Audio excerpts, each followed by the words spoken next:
Buonasera e ben ritrovati con una nuova edizione del TG Flash. In apertura aggiornamenti sulla strage di Altavilla, Barreca accusa la coppia di complici di averlo imbambolato. Inoltre ha dichiarato di non aver usato la violenza sulla famiglia.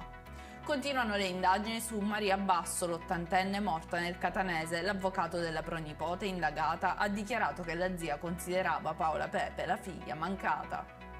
Nessun abitante di Cannitello verrà cacciato a luglio, lo ha dichiarato Pietro Ciucci, in merito ai lavori del ponte sullo Stretto. Oggi si è tenuta una riunione operativa sulla questione all'interno del municipio di Villa San Giovanni. Dall'incidente all'arresto cardiaco, gli agenti di polizia a Catania hanno salvato la vita ad un uomo coinvolto in un sinistro in via Finocchiaro Aprile.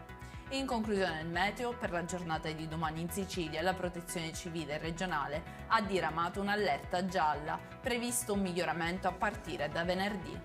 Per tutti gli approfondimenti di queste notizie potete consultare il nostro sito www.newsicilia.it e i nostri canali social. Arrivederci!